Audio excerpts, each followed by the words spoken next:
Assalamualaikum class. I am Sir Muhammad Kashif from Hub School System, and today we are going to start our online lecture number 8. So what is the topic? Topic is uses of pH. Last time हमने ये study किया था कि हम pH scale को कैसे major कर सकते हैं और pH स्केल होता क्या है और उसको कैसे मेजर कर सकते हैं।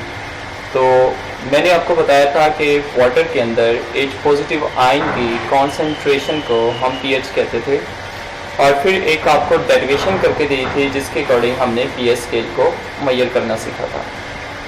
आज हम उसी pH स्केल के यूजेस को पढ़ने लगे हैं कि pH जो है वो हमें किस पर्पज़ के लिए इस्तेमाल किया जाता है। तो सबसे पहले pH scale is used to determine, मालूम करने के लिए कि वो चीज़ एसिडिक है, बेस है या न्यूट्रल है। सपोज किया कि एक लैब के अंदर ये एक बर्तन है, पॉट है और इसके अंदर ये कोई भी हमारे पास सोल्यूशन पड़ा हुआ है। अब आप इस सोल्यूशन को देखना चाहते हैं कि is this acidic solution, basic solution और न्यूट्रल सोल्यूशन। आप इस सोल्यूशन की नेचर को चेक करना चाहते हैं कि विच काइंड ऑफ नेचर, इसकी नेचर किस तरह की है। आप इसमें हाथ अपना डिप नहीं कर सकते। क्यों नहीं कर सकते? If this is a acidic solution तो then this solution can harm you, यानी कि आपकी स्किन जल सकती है या कोई और प्रॉब्लम हो सकता है। तो आप इसमें हाथ डिप नहीं कर सकते। वैसे भी there are some precaution when you are in lab कि आप किसी भी सोल्यूशन में हाथ डाल के नहीं चेक कर सकते कि वो कौन सा है। ये कुछ प्रिकॉशन भी होती हैं, वो इसलिए होती हैं ताकि आपको नुकसान से बचाया जा सके। तो फिर आप pH स्केल के ज़रिए चेक करते हैं। अगर pH स्केल की रीडिंग 1, 2, 3, 4 इस तरह टाइप की आती है तो it mean this solution is highly acidic, तो ये बहुत हाईली एसिडिक है, ये आपको नुकसान पहुंचा सकता है। अगर उसकी 7 आ जाती है तो it mean this is a neutral, you can dip your hand, और ये न्यूट्रल सोल्यूशन है, वाटर है, दिस इज हार्मलेस। और अगर इसकी 7 से ऊपर आ जाती है तो वो हाईली बेसिक सोल्यूशन हो सकता है। बेसिक ज़्यादातर नुकसान नहीं पहुंचाती, लेकिन दो मैंने आपको मेन बेस ऐसी बताई थी जो अपनी कॉन्सेंट्रेटेड फॉर्म मीन अपनी प्योर फॉर्म में वो आपको नुकसान पहुंचा सकती हैं। तो that is why you need pH to determine the nature of a solution. If this solution is a basic or acidic. It is also used to produce medicines. Medicines को बनाने में भी pH को हम यूज कर रहे होते हैं। और culture at microbiological particular concentration of H positive ion. ये इसके डिफरेंट है। मेडिसिन में भी ये यूज़ किया जाता है। माइक्रोबायोलॉजिकल कुछ चीज़ें होती हैं। माइक्रोबायोलॉजिकल कहते हैं कि जिसमें हम माइक्रो मीन छोटी चीज़ें होती हैं, जिसमें हम छोटी चीज़ें कुछ बैक्टीरिया वगैरह इन चीज़ों के ऊपर हम डिस्कस कर रहे होते हैं, तो वहाँ पे भी pH को यूज़ किया जाता है। It is use to prepare solution for required concentration necessary for a certain biological reaction. Biological reaction करवाने के लिए और कुछ सोल्यूशन बनाने के लिए भी pH को यूज़ किया जाता है। वहाँ पे भी क्योंकि आपने चेक करना होता है कि सोल्यूशन की pH कितनी है, क्योंकि pH से ही आपको आइडिया होता है कि इस सोल्यूशन में एसिडिक क्या बन चुका है, क्या बेसिक बन चुका है, या न्यूट्रल है, या whatsoever. Next topic is as a short question कि व्हाट इज इंडिकेटर। इंडिकेटर बेटा एक ऑर्गेनिक कंपाउंड है। ऑर्गेनिक कंपाउंड से ये मुराद होता है कि वो कंपाउंड जो कार्बन से बनते हैं या कार्बन और हाइड्रोजन के कॉम्बिनेशन से बनते हैं उनको ऑर्गेनिक कंपाउंड कहते हैं। सपोज किया कि जो हमारे पास मीथेन होती है CH4, क्योंकि ये कार्बन और हाइड्रोजन के कॉम्बिनेशन से बनी है तो ये भी क्या है, ऑर्गेनिक कंपाउंड है। उसके अलावा हमारे पास जो फॉसिल फ्यूल्स होते हैं जिसमें ऑयल प्रोडक्ट है, पेट्रोल है, ये सारी की सारी हमारी ऑर्गेनिक कंपाउंड्स होते हैं क्योंकि इसमें कार्बन पाया जाता है। तो ऑर्गेनिक की आपने वैसे भी जो डेफिनेशन है वो केमिस्ट्री की 9th की जो बुक थी उसमें स्टार्टिंग में लिखा हुआ था कि ऑर्गेनिक केमिस्ट्री वो होती है कि जिसमें हम कार्बन, हाइड्रोजन और इनके डेरिवेशन में इनके जो कार्बन हाइड्रोजन को मिलाने से जो चीज़ें बनती हैं उनकी हम स्टडी करते हैं, तो वो ऑर्गेनिक कंपाउंड होते हैं। तो इंडिकेटर एक ऑर्गेनिक कंपाउंड है, इट मीन इसमें कार्बन लाजमी होता है। They have different colour in acidic, यानी कि जब आप इंडिकेटर कोई भी ले लेते हैं, ये कोई पेपर की फॉर्म में ले लेते हैं, तो आप अगर इसको किसी सोल्यूशन में डिप करेंगे तो ये डिफरेंट आपको कलर शो करवाएगा, और उन डिफरेंट कलर की बेस पे आप ये जज करेंगे कि वो सोल्यूशन जिसमें आपने इंडिकेटर को डिप किया है वो एसिडिक है या बेसिक है। फॉर एग्जाम्पल मैं आपको एक मिसाल दे देता हूँ। यहाँ पे मेरे पास एक सोल्यूशन पड़ा हुआ है, तो मैं एक इंडिकेटर किसको ले लेता हूँ, लिटमस कलर लेता हूँ। लिटमस एक पेपर ही होता है, और वो मैं पेपर इसके अंदर डिप कर देता हूँ। अगर ये it is a red in acidic, क्या पेपर को डिप करते हैं तो अगर पेपर का कलर रेड हो जाता है तो उससे हमें पता चल जाता है कि ये सोल्यूशन क्या है, एसिडिक है। तो इंडिकेटर मीन पॉइंट करना, इशारा करना होता है। तो यानी कि वो पेपर हमें अपना रेड कलर शो करवा के ये इस बात का इशारा कर रहा होता है कि ये जो सोल्यूशन है जिसके अंदर आपने उस पेपर को डिप किया है वो सोल्यूशन दरअसल एक एसिडिक सोल्यूशन है, मीन वो एक एसिडिक है। अगर वो अपना colour litmus paper blue show करवाता है तो इट मीन वो सोल्यूशन जिसके अंदर आपने पेपर को डिप किया है वो बेसिक सोल्यूशन है, इट मीन वो एक बेस है। Each indicator has a specific colour. अब इंडिकेटर भी डिफरेंट टाइप के होते हैं, लाजमी नहीं कि आप एक ही लिटमस पेपर को यूज करेंगे। कुछ लिटमस पेपर जो होते हैं वो मोर देन 2 कलर भी शो करवा रहे होते हैं, मतलब ये तो सिर्फ रेड और ब्लू करवा रहा है एक लिटमस पेपर की, जो अभी मैंने एग्जांपल दिया, लेकिन कुछ मोर देन 2 कलर भी शो करवाते हैं। और क्योंकि 0 से लेकर पीएच आपका होता है 14, तो वो 14 कलर भी शो करवा रहे होते हैं। मतलब 0 पे अलग कलर करेंगे, 1 पे अलग कलर शो करवाएंगे, 2 पे अलग, एंड अप टू सॉन हर पीएच स्केल पे डिफरेंट कलर आपको शो करवा रहे होंगे।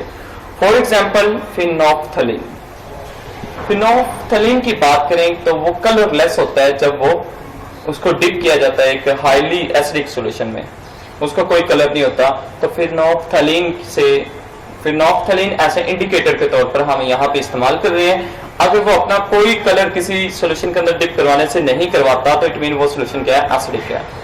And red in strongly alkaline solution, alkaline mean base की बात हो रही है कि अगर उसको बेस में करें तो वो अपना रेड कलर शो करवा रहा होता है।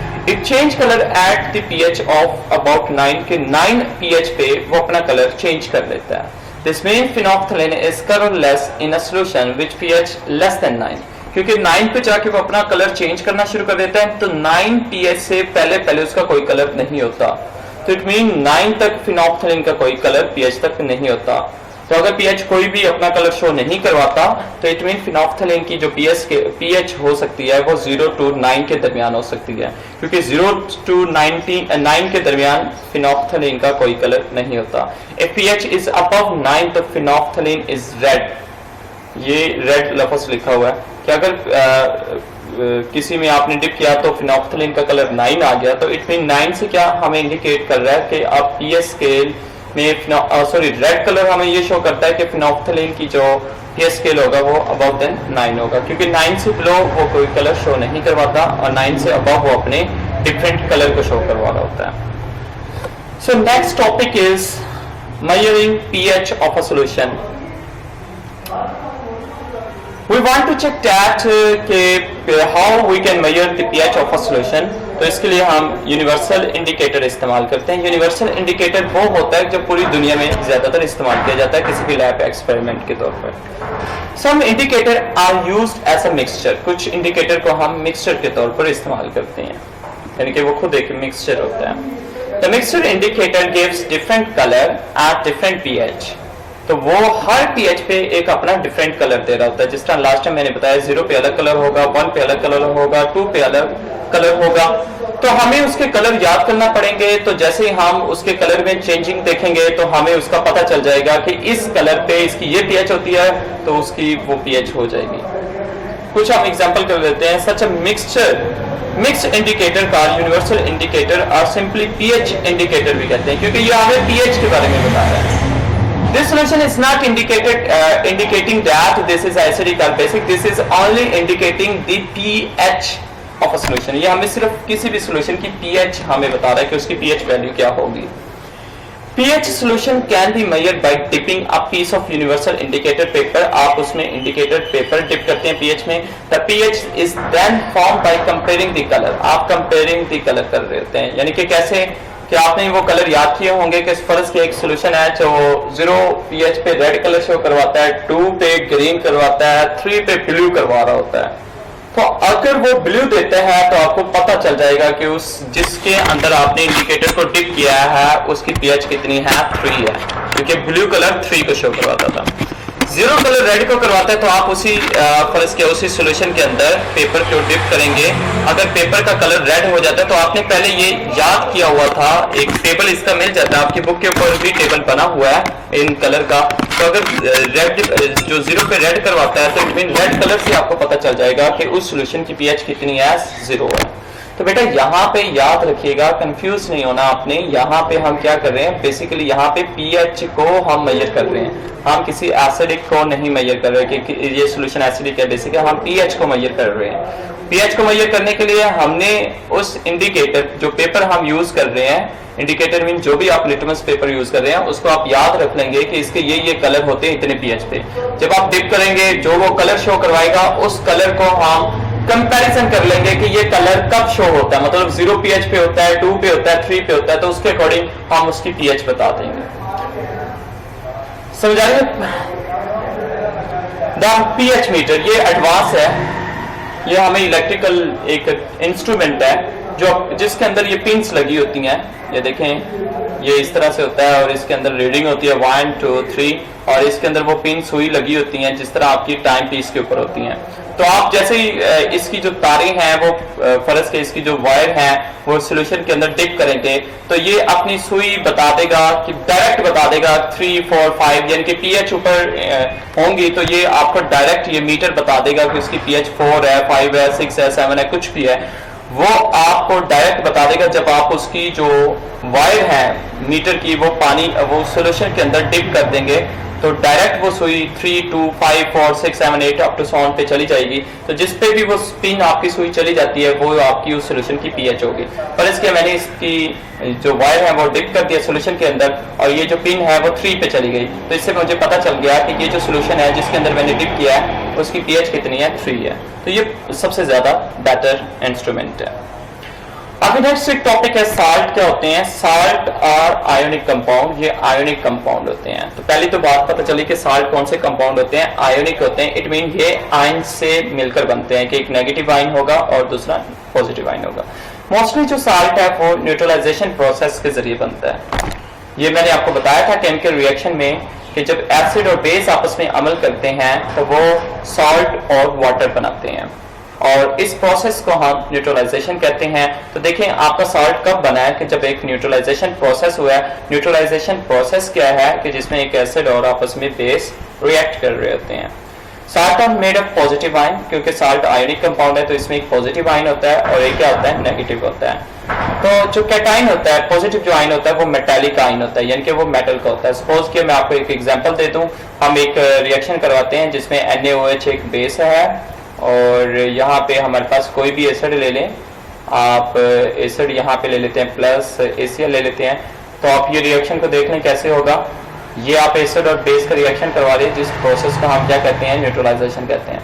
जब ये प्रोसेस होगा तो क्या होगा कि इधर का जो पॉजिटिव है, जो बेस का पॉजिटिव है वो किसके साथ मिलेगा, जो यहाँ पे एसिडिक का नेगेटिव होगा, तो ये क्या बन जाएगा, NaCl बन जाएगा।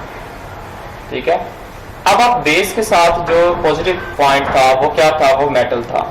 तो जब भी साल्ट बनता है तो साल्ट का जो पॉजिटिव आयन होता है वो किस चीज का होता है, मेटल का होता है। यहाँ पे आप देख सकते हैं सोडियम एक मेटल होती है।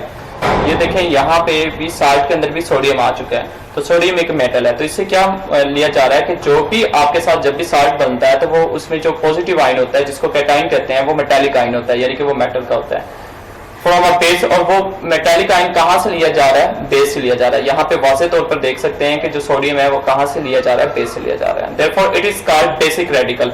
इसलिए हम जो साल्ट का फर्स्ट रेडिकल होता है उसको बेसिक रेडिकल कहते हैं, क्योंकि ये मेटल का वो आयन होता है जो हम किसी बेस से ले रहे होते हैं। While A9 is derived from acid, ये जो एनाइन था यानी कि ये जो क्लोरीन थी ये आप कहाँ से ले रहे थे, एसिड से ले रहे थे। तो that is why this is called acidic radical. जो इसका एनाइन होगा उसको आप एसिडिक रेडिकल कहेंगे। आगे टॉपिक है characteristics of properties of salt. Salt की प्रॉपर्टीज क्या है? सबसे पहले ये आयोनिक कंपाउंड है। अभी हमने देखा कि वो पॉजिटिव नेगेटिव आयन से मिलकर बनते हैं और उनकी फॉर्म जो होती है वो क्रिस्टलाइन होती है। क्रिस्टलाइन फॉर्म का मतलब होता है क्रिस्टल की शेप में होना। क्रिस्टल कहते हैं ज्योमेट्री शेप में होना, यानी कि ट्राइंगल की शेप में होते हैं, स्क्वायर की शेप में होते हैं। इस तरह की इनकी स्पेसिफिक कोई शेप होती है। अगर आप घर में नमक उठा के देखें तो उसके आप पार्टिकल ज़रात को देखिएगा तो उसकी क्रिस्टलाइन फॉर्म होगी। Most of the salt contain water of crystallisation.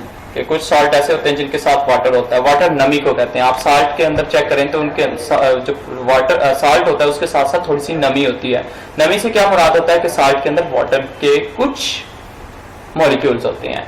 ये नहीं है कि वो बिल्कुल गीला होता है नमक, नहीं, नमक गीला होता है लेकिन बहुत कम होता है, मतलब उसके अंदर बहुत कम मिकदार में पानी होता है। सर्दियों में आप रखते हैं तो सर्दियों में तो आपको जहरी तौर पर पता चल जाता है कि साल्ट के अंदर वाटर के मॉलिक्यूल बिल्कुल मौजूद हैं।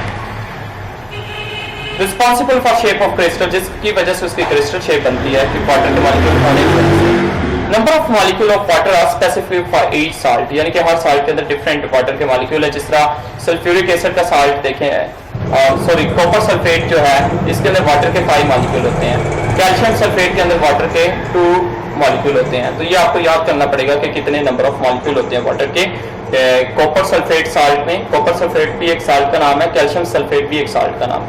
Salt of neutral compound. Neutral compound का मतलब ना तो ये एसिडिक होते हैं ना ही बेसिक होते हैं। Also they don't have equal number of positive and negative ion.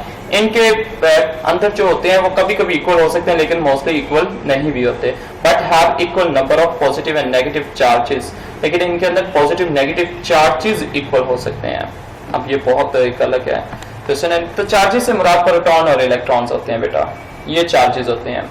Ion एक अलग चीज है। आयन क्या होता है कि जब एक एटम लूज और गेन इलेक्ट्रॉन करता है तो वो आयन बनता है, लेकिन चार्जेस हम प्रोटॉन और इलेक्ट्रॉन को कह रहे होते हैं। तो इनके अंदर चार्जेस इक्वल हो सकते हैं लेकिन इनके अंदर आयन्स जो हैं पॉजिटिव नेगेटिव आयन वो डिफरेंट भी हो सकते हैं।